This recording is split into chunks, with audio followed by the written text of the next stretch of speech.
ඔයාලද මෙහෙ ඉන්නේ? ඔව් අපි තමයි යයි. ඔයා කවුද? මමද? අපි තමයි මේ ගෙදර කුලියට ගත්තේ. ඔයාට මතක නැති වුණාට මට ඔයාව මතකයි. ඒ කොහමද? ඇයි? මතක නැද්ද එදා හොස්පිටල් එකේ වෙච්ච සිද්ධිය?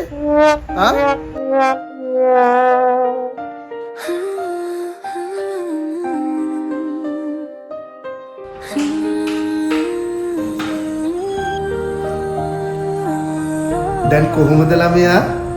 හොඳයි. කන්න බොන්න පුළුවන්ද? ඔව් පුදුම වදයක් වුණානේ මේක. දැන් එහෙනම් ඔය ළමයාට ගෙදර යන්න ලෑස්ති වෙන්න වෙයිනේ. ඔයා කවුද? මං තමයි මේ කාමරේ කලින් හිටිය පේෂන්ට්. මාව මේ පහළ තට්ටුවට මාරු කළානේ. ඇයි ඔයාව මාරු කරේ? බොරු වැඩකටනේ. බොරු වැඩකට ඒ කිව්වේ? අනුන්ගේ කාමරට ඇවිල්ලා මම ඉන්න දෙන්නේ නෑලු. බලන්න නංගි මු මාර උන්නේ. නංගි දෙනවා කොණ්ඩ පැලෙන්න. එයානේ මෙයා. ඒ ඉතින් මට අසනීප වෙලානේ හිටියේ. ඇත්තටම ඇයි ඔයාට මොකද වුනේ? උනේද? මෙන්න මේකයි උනේ.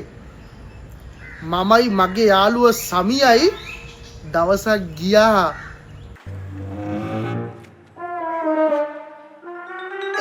යමන් ඇයි කවුද බං කවුද? නෑ කවුරුත් නෑ. මට බයයි වගේ. අපෝ යකෝ බය වෙන්න එපා. මේ මම ඉන්නවනේ. මේක රැට ගිහිල්ලා තියාගෙන කන්නත් පුළුවන්. කඳයි බඩයි විතරයි. ඒ උනට බයයි. තෝ මොකද ගහුණ කරන්නේ? අම්මෝ මතක් වෙනකොට ඒක අන්න එදා ඉඳලා තමයි මම ඔය කියන කරන දේවල් මෙලෝ මගුලක් දන්නේ නැත්තේ. දැන් බයෙන්න එපා. දැන් මට හොඳටම හොඳයි දුව. දුව වැදගත් විදිහට කතා කරනවා නංගි කියලා මට. රැක පයින්නවනේ. සබ්ස්ක්‍රයිබ් කරන්න හොදි.